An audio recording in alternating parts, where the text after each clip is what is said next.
నమస్తే, welcome to I dream. ఒకప్పటి కాలంలో మేనరిక పెళ్లిళ్ళు అన్నవి చాలా చూసాం.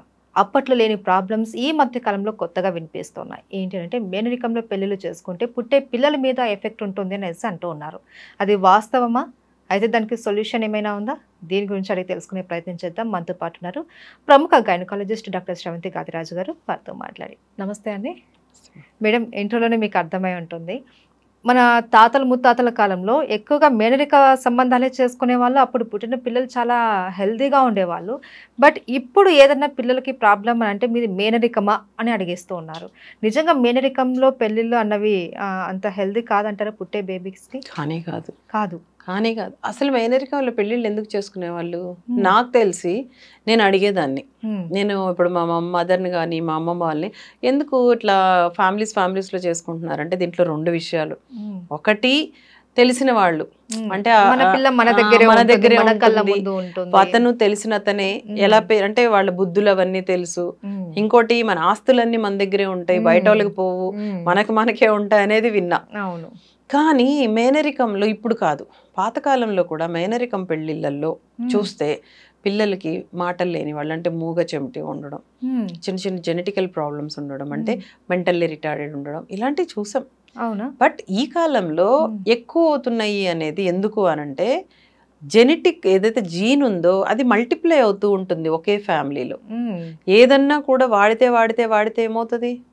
చీరైనా ఏదన్నా చిరగాల్సిందే. ఎందుకంటే దానిలో అంత స్ట్రాంగ్ ఉండదు కదా జెనెటిక్స్. అందుకనే వేరే మతాలు వేరే కులాలని కూడా ఎంటర్టైన్ చేసేస్తారు. ఎందుకు? స్ట్రాంగ్ ఉంటాయి జెనెటిక్స్ టోటల్గా వేరేవి. మన దాంట్లోని అదే బ్లడ్ ఉంటే మల్టిప్లికేషన్లో ప్రాబ్లమ్స్ వస్తున్నాయి. సో జెనెటికల్గా బేబీస్ ఫిజికల్ కాదు, main it's affect the mental health. అందుకనే జెనెటికల్ డిజార్డర్స్ అని కొన్నిటి వస్తున్నాయి. కాబట్టే మీరు చూస్తే గ్రహణం మొరి నుంచి కొంతమంది కాళ్ళు లేకపోవడం, అవిటితనం ఉండడం, చాలా రకాలు ఏవేవో ఉంటాయి జెనెటికల్ గా. కాన్సాంగ్విటీ అంటాం ఇంగ్లీష్లో. కాన్సాంగ్విటీ అంటే మేనరికం అని. అస్సలు చేసుకోకూడదు. ఒకవేళ చేసుకోవాలనుకుంటే, లేదు మాకు చేసుకోవాలని మా అత్త కొడుకు నేను చిన్నప్పటి నుంచి ఇష్టపడుతున్నాను అంటే వాళ్ళకి మేము స్పెషల్గా జెనెటిక్ కౌన్సిలింగ్ అని చేస్తాం. ముందే చెప్పేస్తాం. సో అబ్బాయికి జెనెటిక్ స్టడీ ఉంటుంది, అమ్మాయికి జెనెటిక్ స్టడీ ఉంటుంది. దాంట్లో మేజర్గా ఏమైనా ఉన్నాయా బయటకు వస్తాయి. బట్ మైనర్వి కనుక్కోలేం. మైక్రో డిలీషన్స్ అంటాం వాటిని. ఎంత టెస్టులు చేసినా ఒక మూల ఎక్కడో మనం మిస్ అవుతాం. సో వాటికి ఎవ్వడు బాధ్యత కాదు. ఓన్లీ థింగ్ మేజర్ వాటిని కనుక్కోవచ్చు. సో ముందే వాళ్ళ ఫ్యామిలీ ఎంతో మంది వస్తారు నా దగ్గరికి. పెళ్ళి కాకముందు వస్తారు, పెళ్ళి అయిన తర్వాత వస్తారు. కొంతమంది ఫస్ట్ సెకండ్ బేబీస్ ప్రాబ్లమాటిక్గా పుట్టడము, రిపీటెడ్గా అబార్షన్ అవడం, అంటే వీళ్ళల్లో అబార్షన్స్ అయిపోతూ ఉంటాయి. జీన్స్ గట్టిగా ఉండవు కదా. సో 2 నెలలు 3 నెలలు పోవడము, లేదు 5వ నెలలో 6 నెలలు పోవడము. కొంతమంది పుట్టేటప్పుడే రకరకాల ప్రాబ్లమ్స్తో పుట్టడము. సో 3 కేటగిరీస్ వస్తారు. పెళ్లి చేసుకునే వాళ్ళు, పెళ్లి ఇమీడియట్ చేసుకున్న వాళ్ళు, పెళ్ళి అయిన తర్వాత కొంతమంది పిల్లల డిఫెక్ట్లు ఉండేవాళ్ళు. వీళ్ళందరికీ కూడా జెనెటిక్ కౌన్సిలింగ్ అంటే జెనెటికల్ స్టడీ, క్యారియోటైపింగ్ అని ఉంటుంది, అది చేయించాలి. అది చెప్తుంటారు కొంతమంది. ఏంటంటే పెళ్ళైన వెంటనే ప్రెగ్నెన్సీ కావాలనుకుంటే ముందు నుంచినే ఇలా మేనరికం చేసుకున్న వాళ్ళు డాక్టర్ని కన్సల్ట్ అవ్వాలి, కొన్ని రకాల టెస్ట్లు జాగ్రత్తలు తీసుకోవాలి అనేసి. అలా తీసుకుంటే మీరు చెప్పారు కదా ఆల్రెడీ, ఎక్కడో ఒక దగ్గర ఏదో ఒకటి మిస్ అవుతుంది అనేసి.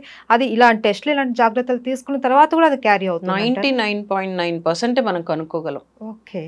100% అనేది ఎవ్వరు ఇవ్వలేరు. సో అది మేనరికంలో ఉండేవే.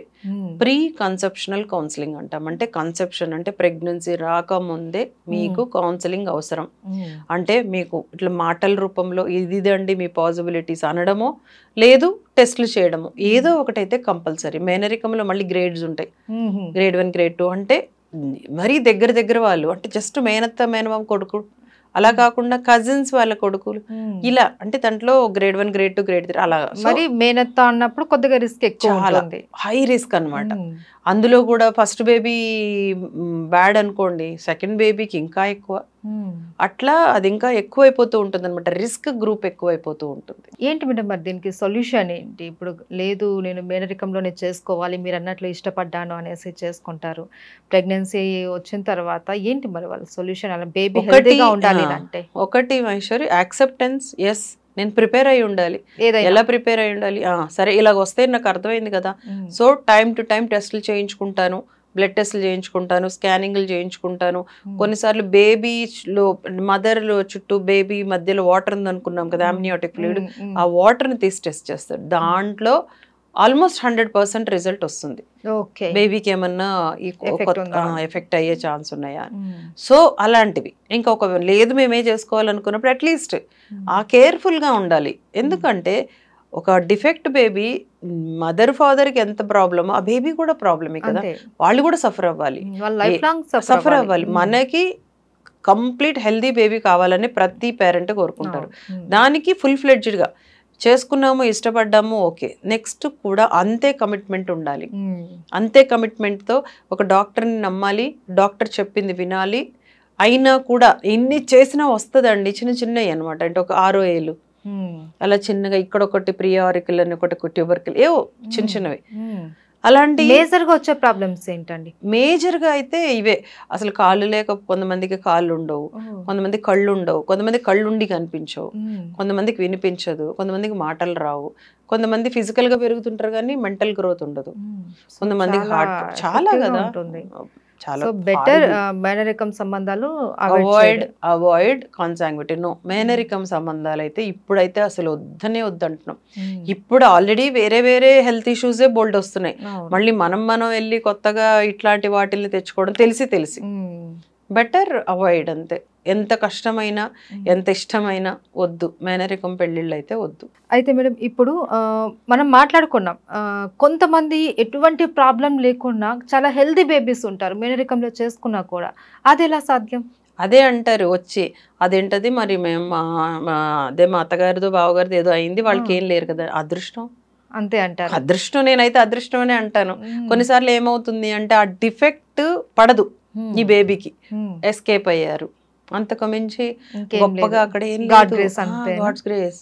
అండ్ ఇంకొకటి చెప్పాలి ఇక్కడ ఇంపార్టెంట్ ఏంటంటే, మేనరికం మల్టిప్లై అవుతుంటారు. అంటే వాళ్ళ అమ్మ నాన్న మేనరికం, తర్వాత వాళ్ళు మేనరికం, తర్వాత వీళ్ళు ఇంకా ఘోరం. వీళ్ళ బేబీస్ అసలు ఎలా పుడతారో కూడా చెప్పలేం, మల్టిప్లై అవుతుంటాయి అనమాట, సేమ్ జెనెటిక్స్. అంటే మధ్యలో ఎక్కడైనా బ్రేక్ అయితే పర్లా. కొంతమంది అలాగే అందరు మేనరికాలే ఉంటాయి. అంటే మా మదర్ వాళ్ళది మేనరికమేనండి, మా అత్తగారిది అలా అంటారు కదా, వాళ్ళు ఇంకా డేంజరస్ గ్రూప్. సో అది ఎక్కడ చోట బ్రేక్ చేయాలి, అలా చేసుకొనే వద్దు. అదృష్టం ఉండి బేబీ మంచిగా పుడితే అది అదృష్టమే. అంతకు మించి మిరకిల్ అంటాం, అంతకు మించి మానవ మాత్రం అంటే ఏదో సైంటికల్ జెనెటిక్స్ నేనేదో జెనెటిక్స్ మార్చేస్తాను అనడానికి లేదు. అంటే ఇప్పుడు ఈ వైద్య రంగం ఎంతో అభివృద్ధి చెందింది, కొత్త టెక్నాలజీస్ వచ్చాయనేసి అంటూ ఉంటారు. అయితే ఏం చేయలేదు ఈ టెక్నాలజీ కూడా? మరి మనము ఇప్పుడు ఏదున్నా ఎంతున్నా మనం మనుషులమే. ఇంకా పైన ఒక ఆయన ఉన్నారు, ఒక పవర్ ఉంది. సో దాన్ని కూడా మనం కంట్రోల్లో తీసేసుకుంటే అసలు మనిషిని ఇంకా పట్టుకోలేం. అందుకని ఆయన చెక్ పెట్టాడు. నేనైతే అదే అంటాను, మీరు IVF లో ఉండి కూడా కొన్ని ప్రాబ్లమ్స్ వస్తున్నాయి. ఇప్పుడు మమ్మల్ని వచ్చి అడుగుతారు, బాయ్ కావాలి, మేము IVF చేయించుకుంటామంటే సో వాట్, IVF లో కూడా బాయ్ గర్ల్ ఎవరు డిసైడ్ చేయగలరు? చేయలేం. సో మనది ఎప్పుడు కూడా ఒక పైన ఒక చెక్ ఉంది. సో మనం జాగ్రత్తగా ఉండాలి, మన ఒళ్ళ దగ్గర పెట్టుకొని ఉండాలి, మనం విచ్చలవిడిగా చేయకూడదు ఏదన్నా కానీ. సో ఈ కంట్రోల్ ఎలా చేయగలవు? ముందు నుంచే టెస్ట్లో, ముందు నుంచే స్కానింగ్లో, వీటి ద్వారా బయటపడు. అంతేగాని నాకు కంప్లీట్గా హెల్దీ బేబీ కావాలి ఏదో ఒకటి చేస్తారు, జెనెటిక్ ఇంజనీరింగ్ అని ఏవో మాటలు యూజ్ చేస్తారు. ఇంకా అంతవరకు వెళ్ళలేదు మనం, ఇంకా అంతవరకు గ్రో అయితే కాలేదు. Okay, right. Thank you so much madam.